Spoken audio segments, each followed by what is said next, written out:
오늘 우리에게 주시는 하나님의 말씀은 민수기 3장 11절부터 13절까지 말씀입니다. 교독하도록 할게요. 제가 먼저 읽겠습니다. 여호와께서 모세에게 말씀하여 이르시되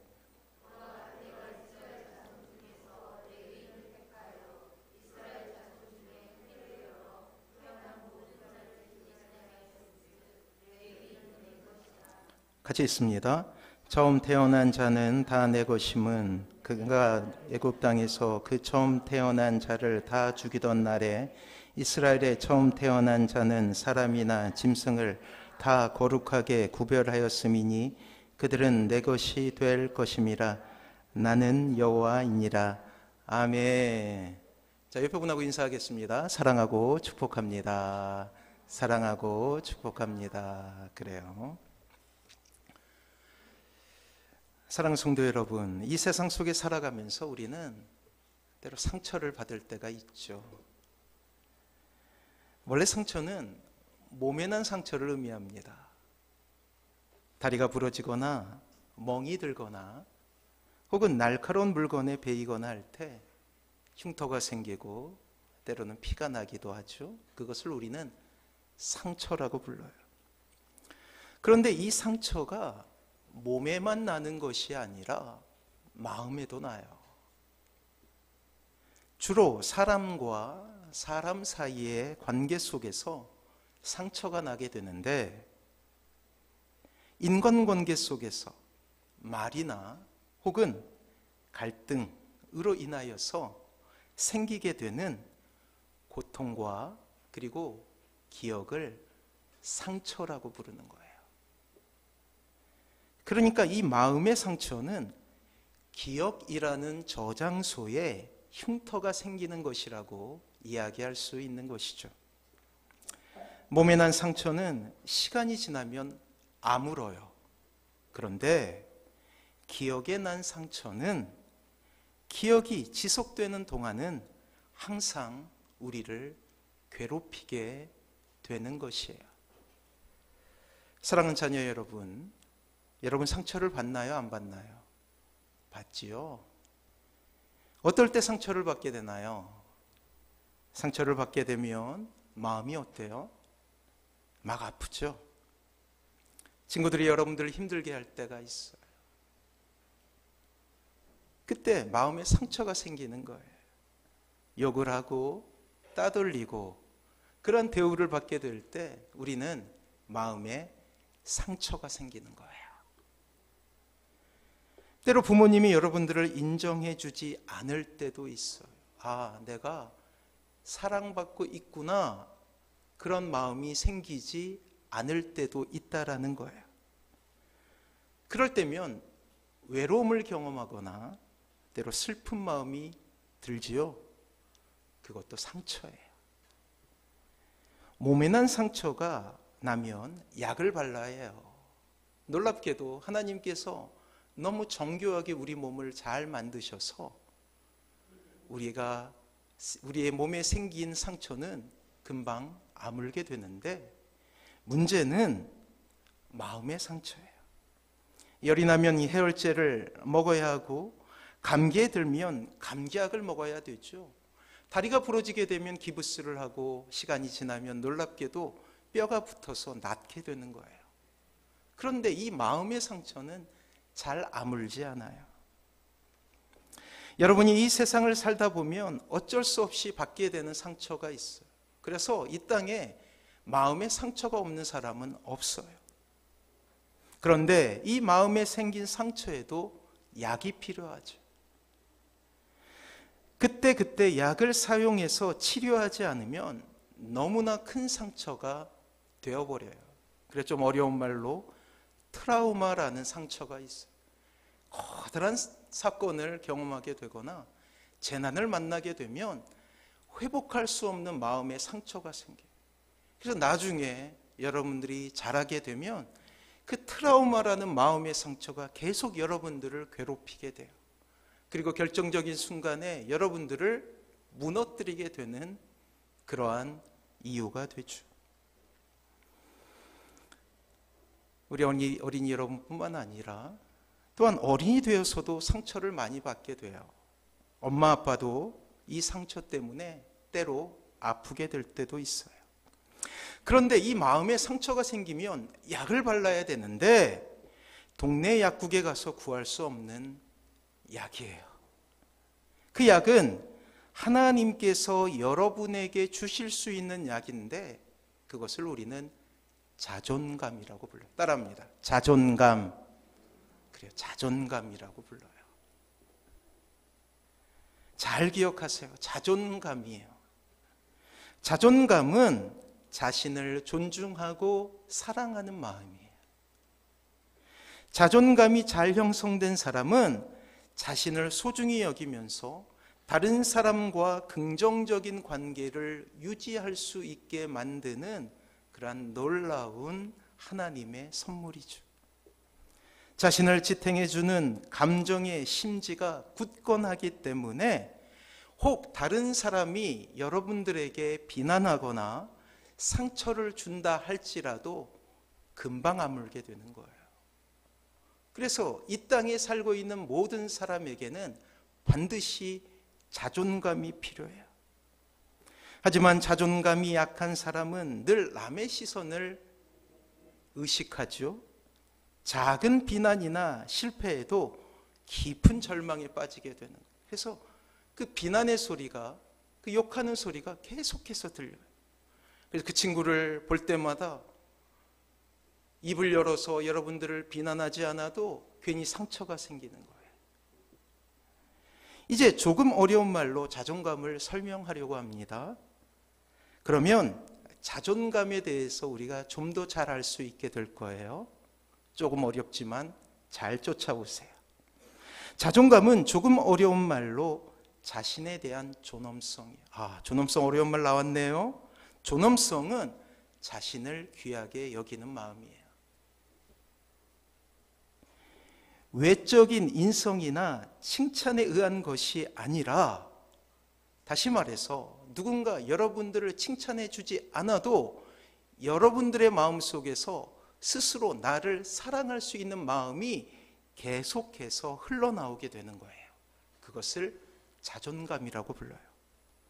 누군가 여러분들을 인정하지 않아도 낙심하지 않습니다. 또 상처를 주어도 마음 상해하는 것이 아니라는 거예요. 여러분들 안에 마음속에 성숙된 사고가 있기 때문이죠. 그래서 여러분들 스스로가 존귀히 여기는 마음을 가지고 있을 때 생기는 마음이에요. 스스로 자신을 존중히 여기는 마음으로 살아가는 것이죠. 사랑하는 성도 여러분, 사랑하는 자녀 여러분, 오늘은 온가족 예배로 드리고 있습니다. 다시 한번 말씀드리지만 이 상처에서, 이 세상에서 상처가 없는 사람은 단 한 명도 없어요. 앞으로 여러분은 여러분이 잘못하지 않아도 여러 가지 상처를 받게 될 거예요. 왜? 세상에서 살기 때문이에요. 가장 가깝게는 가족을 통해서, 혹은 형제들이나 자매들이나 친구를 통해서도 상처를 받게 됩니다. 중요한 것은 그 상처에서 얼마나 빨리 회복되느냐 하는 문제예요.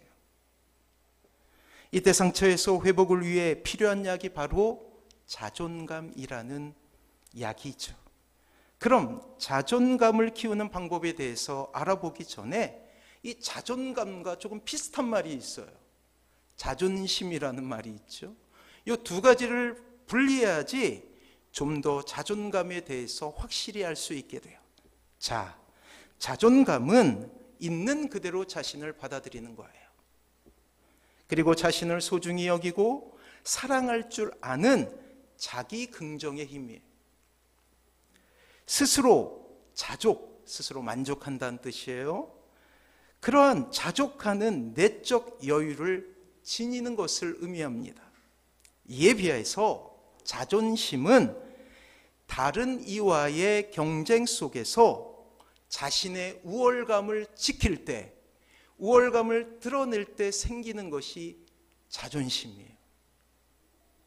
차이를 알겠어요? 그렇네요. 차이점은 자존감은 자신에게 집중하는 것이고, 자존감은 자신에게 집중하는 것이고, 자존심은 타인의 시선이나 마음에 집중하는 거예요.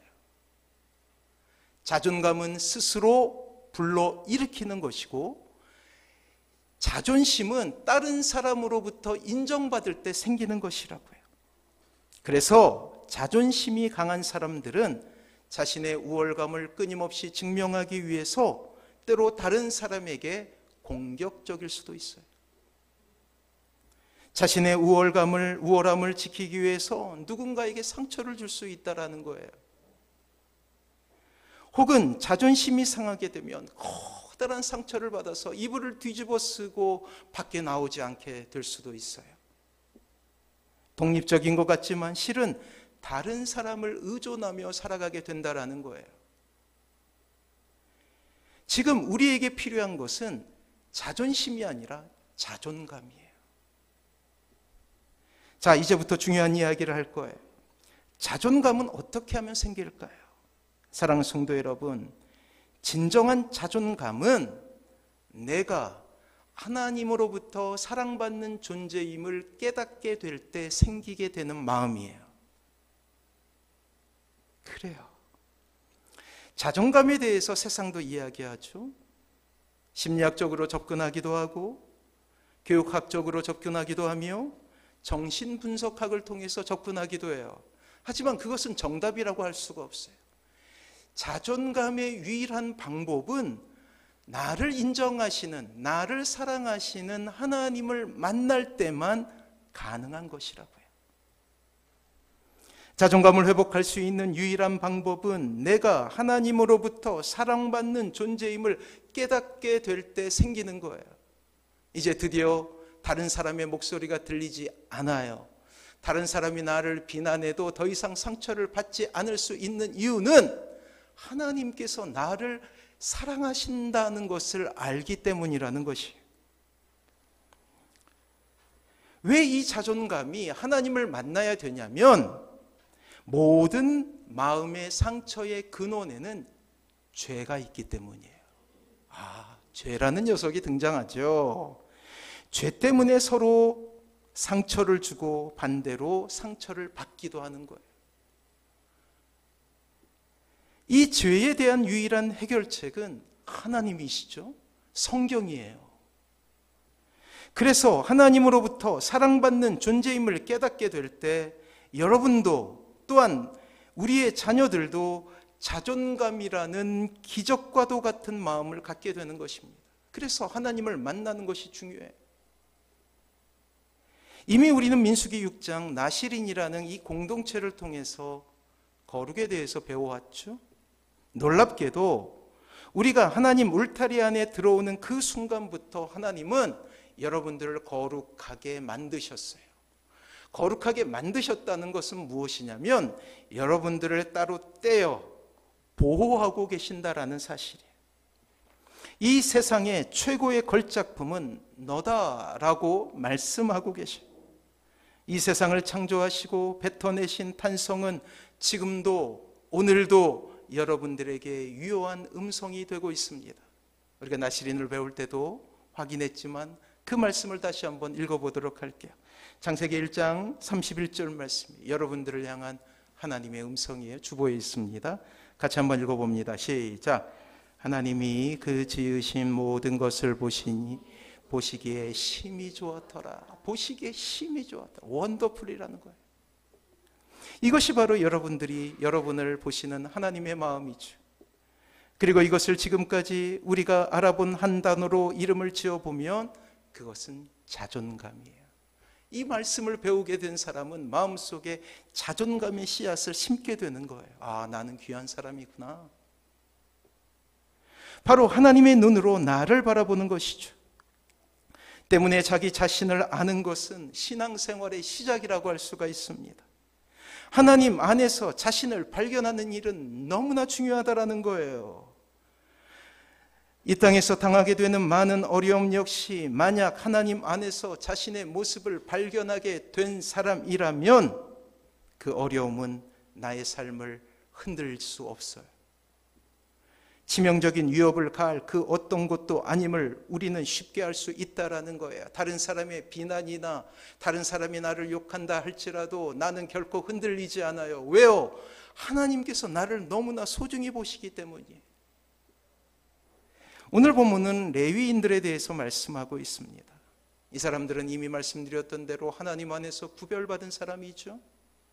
하나님 안에서 특별히 부르심을 받은 사람들의 이야기예요. 자존감이 충만했던 사람이에요. 그들의 삶이 빛났기 때문이 아니에요. 그들의 삶이 많은 재물을 가졌기 때문이 아니에요. 오늘 말씀을 통해서 그것을 확인해 보도록 하겠습니다. 자, 민수기 3장은 하나님께서 구별하여 사용하시던 레위인이라는 아주 특별한 족속에 대한 이야기예요.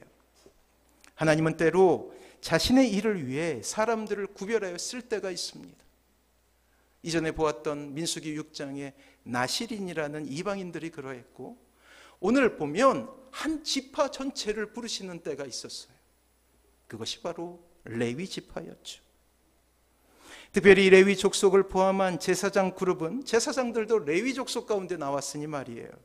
하나님의 일을 위해 이스라엘의 장자를 대신하여 하나님을 섬기게 하려고 하나님께서 12지파 중에서 구별하여 세우신 지파였어요. 애굽에서, 이집트에서 이스라엘 백성이 고통당하고 있었을 때가 있죠. 하나님은 그분의 무한하신 사랑으로 이스라엘을 그 압제에서 건져내시려고 합니다. 그리고 그때 부르심을 받았던 하나님의 종이 우리가 잘 아는 모세라는 지도자였어요. 모세는 파라오에게 나아가 하나님의 계획과 뜻을 알렸지만 이 완고하고 완악한 파라오는 도무지 이스라엘 백성들을 놓아주지 않았어요. 그래서 하나님께서 우리가 잘 아는 대로 10가지 재앙을 그들에게 내리죠. 9가지 재앙이 끝나게 되었습니다. 9가지 재앙이 이집트 땅을 휩쓸고 지나갔고 이제 한 가지 재앙만이 남았어요. 그것은 이 이집트 땅에 있었던 모든 장자, 심지어는 가축들에 있었던 장자까지 모두 다 죽게 되는 거예요. 참으로 참혹하고 엄청난 재앙이 기다리고 있었던 것이죠. 이때 이스라엘 백성들의 장자들이 살아날 수 있는 단 한 가지 방법이 있었으니 그것은 바로 어린 양을 잡았어요. 어린 양을 잡아서 집에 가면 문이 있잖아요. 인방 위에 있는 기둥과 옆에 있는 설주 양옆에 어린 양의 피를 바르게 되면 죽음이 찾아왔다가 그 집만은 이렇게 넘어가는 거예요. 그래서 유월이라고 불러요. 그래서 그날을 기념해서 이스라엘 백성들은 유월절을 지키게 되는 거예요. 이때부터 장자는 하나님께 올리워진 구별된 사람임을 의미하게 되는 거예요. 이러한 장자의 개념 아래서 레위 지파가 모든 족속을 대신해서 장자로 불리움을 받게 되는 거예요. 자, 오늘 본문 말씀 한번 보도록 하겠습니다. 12절과 13절 말씀이 민수기 3장 12절 13절 같이 한번 읽어봅니다. 시작. 보라, 내가 이스라엘 자손 중에서 레위인을 택하여 이스라엘 자손 중에 태를 열어 태어난 모든 자를 대신하게 하였은즉 레위인은 내 것이라. 처음 태어난 자는 다 내 것임은 내가 애굽 땅에서 그 처음 태어난 자를 다 죽이던 날에 이스라엘의 처음 태어난 자는 사람이나 짐승을 다 거룩하게 구별하였음이니 그들은 내 것이 될 것임이라. 나는 여호와니라. 아멘. 그들은 누가 될 것이라고요? 내 것이 된다라는 거예요. 하나님께서 친히 레위인을 부르고 계시죠. 성경 그 어떤 곳에서도 지파 전체를 하나님께서 그렇게 부르신 적이 없어요. 그들에게만 허락된 놀라운 축복이었어요. 레위 족속 전부를 하나님께서는 하나님의 일과 비전을 위해 그리고 그들을 축복의 통로로 쓰시기 위해서 부르고 계신다라는 것입니다. 이 레위 족속은 이스라엘의 모든 지파들이 이제 가나안에 도착하게 되지 않습니까? 모세는 죽고 그리고 그들을 이어서 여호수아가 이 가나안 족속을 이끌어서 이 가나안 땅에 들어와서 12개의 나라로 바꾸어서 12개의 그 땅을 12개로 나누어서 각 땅 하나씩 지파가 차지하게 되는 거예요. 하지만 이 레위 족속만은 땅을 받지 못했어요. 대신 요셉의 두 아들이 받게 되죠. 그들은 흩어져서 이스라엘 고을고을로 가게 되는 것이에요. 결코 자신들의 세력을 이룰 수도 큰 일을 도모할 수도 없었던 사람이 그저 하나님께서 파송하시면 가족과 흩어지더라도 그들은 갈 수밖에 없었어요. 왜 그들의 마음속에 유다 지파처럼 또한 시므온 지파처럼 자신의 땅을 차지하고 자신의 나라를 건설하고 싶은 생각이 없었겠어요? 우리도 저렇게 주목받고 두각을 나타내며 힘을 기를 수 있는 족속이었으면 이라는 마음이 왜 없었겠어요? 하지만 하나님께서 그들에게는 땅을 주시지 않아요. 레위인들은 오직 하나님께만 매여 자신의 일생을 하나님을 위해 바쳐줬던 거예요. 그 옛날 유월절에 그렇게 장자를 바쳤듯이 말이에요. 오직 하나님을 위한 일이 자신의 비전이 되어서 자신의 성공과 행복을 하나님의 일에 바치고, 그리고 그들은 스스로가 제사장이 되고 그리고 사람들의 스승이 되어서 하나님의 말씀을 전하는데 만족하는 인생이 되었다라는 거예요.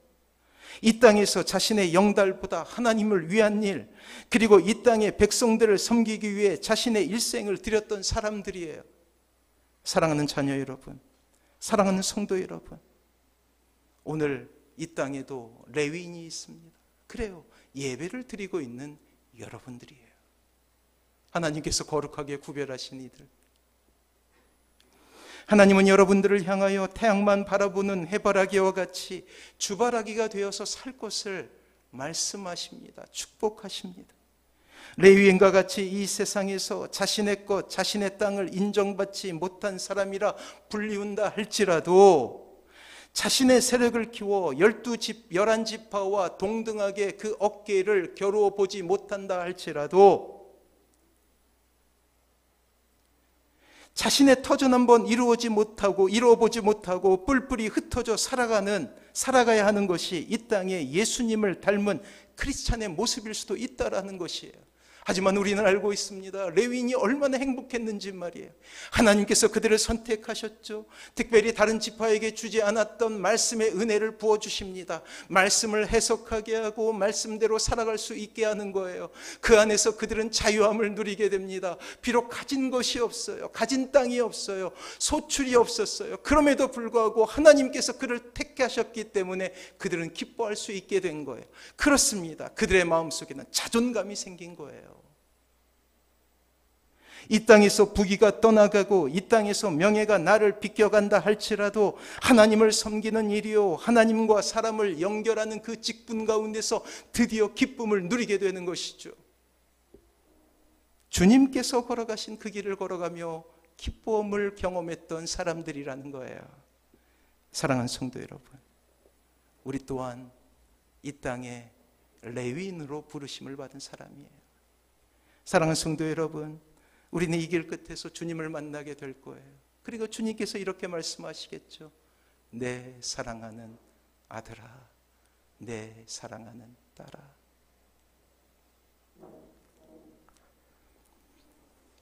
그 증거를 이야기할 거예요. 왜 우리가 레위인인가? 이러한 아름다운 직분과 신분은 신약시대에 이르러서는 좀 더 넓은 의미로 사용하게 됩니다. 바로 주님을 만난 그 사람들 모두가 영적으로 레위인이라는 거예요. 자, 베드로전서 2장 9절 말씀이에요. 우리 같이 한번 읽어보도록 하겠습니다. 주보에 있어 같이 읽습니다. 시작. 오직 너는 택하신 족속이요 왕같은 제사장들이요 거룩한 나라요 그의 소유된 백성이니 이는 너희를 어두운 데서 불러내어 그의 기이한 빛에 들어가게 하신 자의 아름다운 덕을 선전하게 하려 하심이라. 아멘. 그냥 끼워 맞힌 진리가 아니라는 거예요. 성경에서 분명히 이야기하고 있습니다. 이렇게 이야기하고 있죠. 너희는 택하신 족속이요 왕같은 제사장들이요 거룩한 나라요 그의 소유된 백성 즉 레위인이다. 따라합니다. 나는 레위인이다. 그래요, 나는 레위인이에요. 베드로가 베드로전서를 쓰던 당시는 혹독한 로마의 핍박이 있었던 때였어요. 이방 사회 속에서 여러 가지 고난과 따돌림을 많이 당했습니다. 드러내놓고 그리스도인임을 밝히기 어려웠던 당시 정황상 초대교회 신자들은 경제적으로 또한 사회적으로 불이익을 당했어요. 심지어 이 불이익은 나중에 순교로 이어지게 돼요. 원형 경기장에서 사람들이 죽어가요. 그것이 내 형제일 수도 있고 내 부모일 수도 있고 내 자녀일 수도 있어요. 참으로 험악한 시대를 보내고 있었던 것이죠.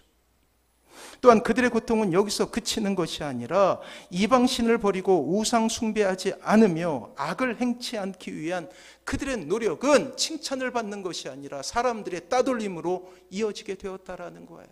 예수님을 믿는다는 이유만으로도 그들은 죽음의 공포를 경험하게 됩니다. 이러한 고통의 때에 베드로는 초대교회에 흩어진 성도들을 향해서 이렇게 축복하고 있는 거예요. 그러한 고난과 고통 가운데서 얼마나 그들의 자존감이 상처를 입었겠어요. 불이익을 당하죠. 따돌림을 당하죠. 그때 베드로가 이 말씀을 전하고 있는 거예요. 한번 거룩한 상상력을 동원해서 생각해 보세요. 이 말씀을 들었을 때, 이 편지를 읽었을 때 이스라엘 백성들, 특별히 구원받은 신약의 신자들이 얼마나 행복했을까라는 마음을 말이에요. 베드로는 예수 그리스도의 위대한 사역을 보며 이 땅의 크리스찬의 모습을 그려내고 있습니다. 그 아름다운 이름, 바로 레위 지파의 이름, 제사장의 직분을 모든 크리스찬들에게 선물하고 있는 거예요. 여러분들을 향하여서, 특별히 사랑하는 자녀들을 향하여서.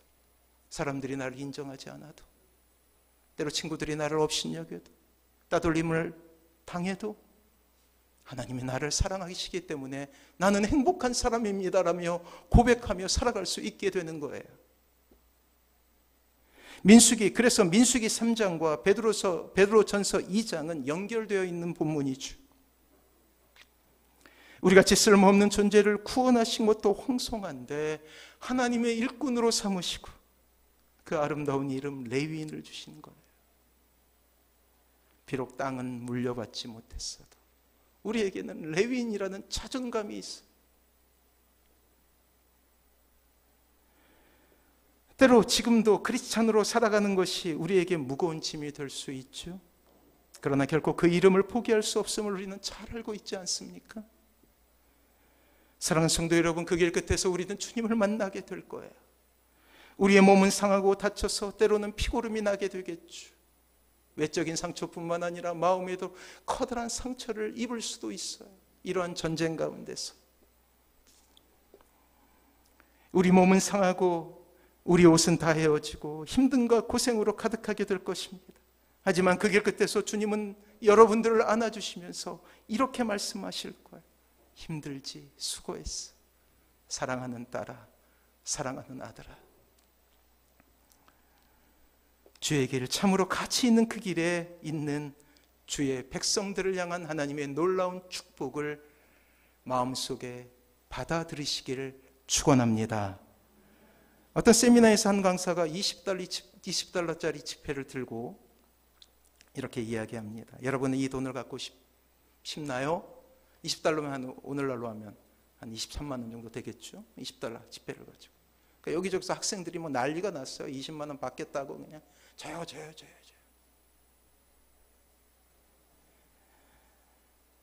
그리고 항상 계속해서 이야기합니다. 저는 여러분 중에 한 사람에게 이 돈을 드릴 것입니다.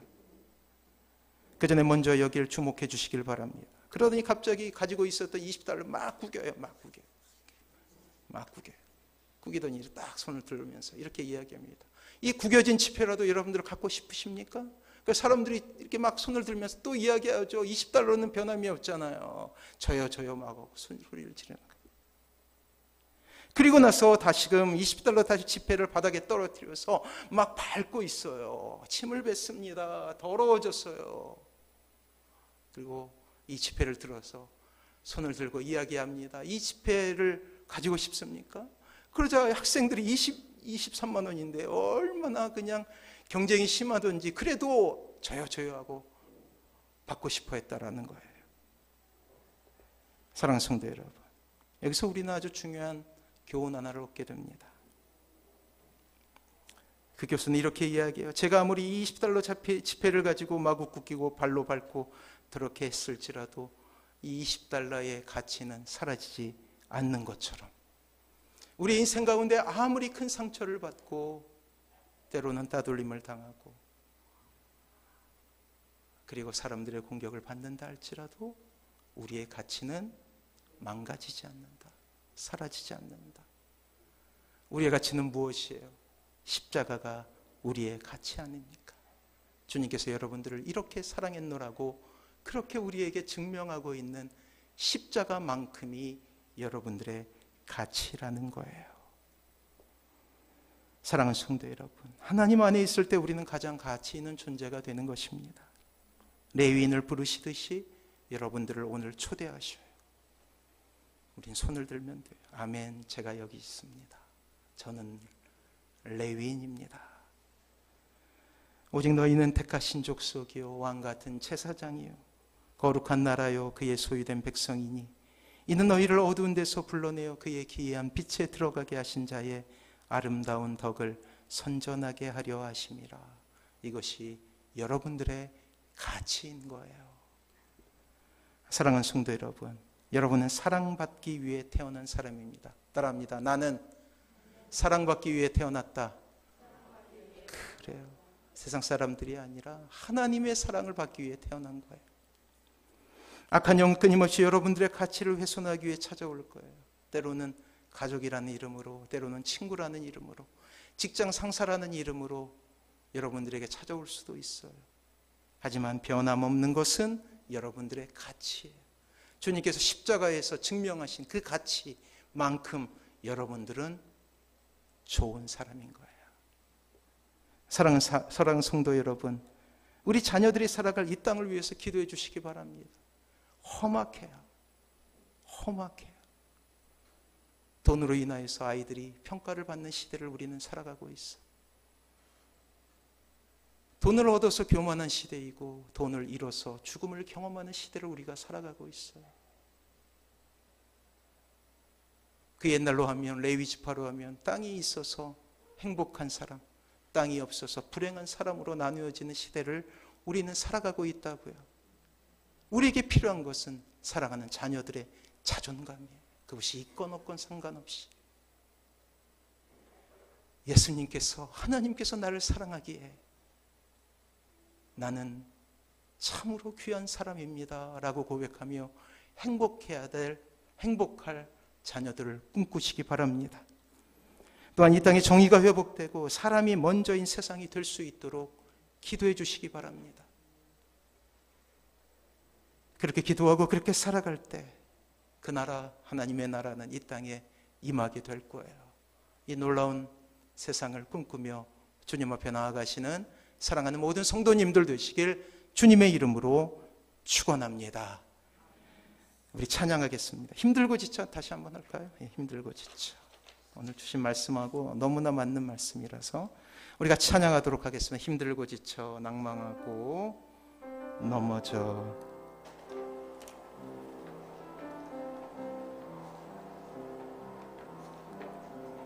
힘들고 지쳐 낭망하고 넘어져 일어날 힘 전혀 없을 때에 조용히 다가와 손 잡아주시며 나에게 말씀하시네.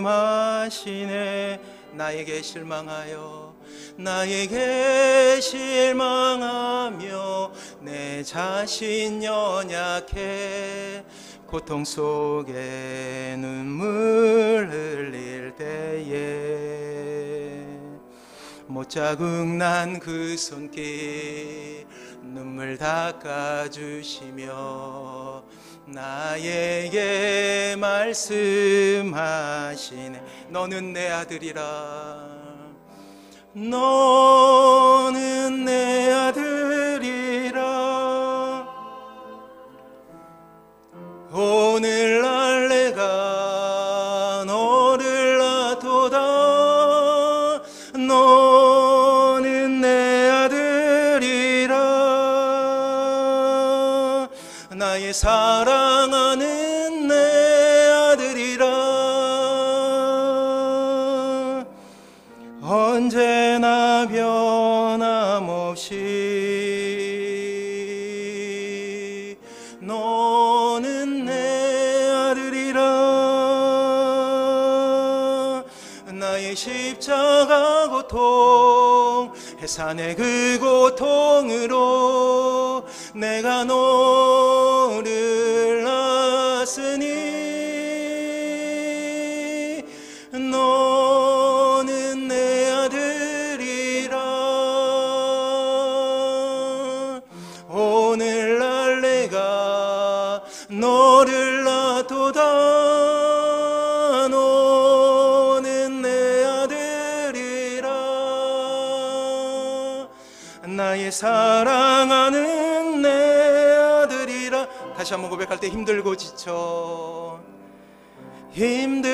지쳐 낭망하고 넘어져 일어날 힘 전혀 없을 때에 조용히 다가와 잡아주시며 나에게 말씀하시네.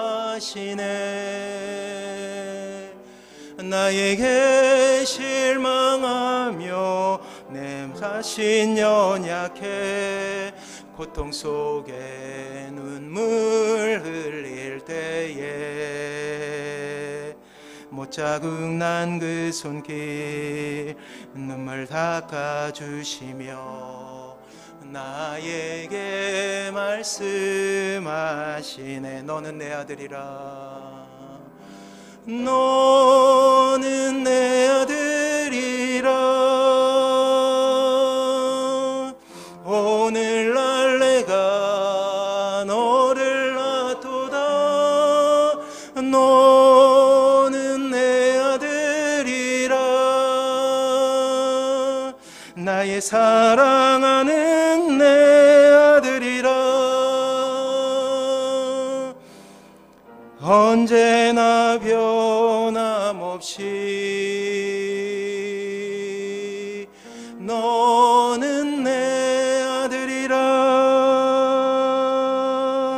나의 십자가 고통, 해산의 그 고통으로 내가 너를 낳았으니 너는 내 딸이라.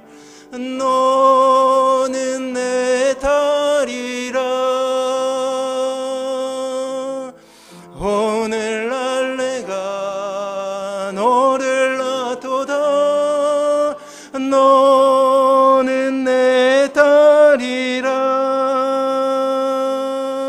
나의 사랑하는 내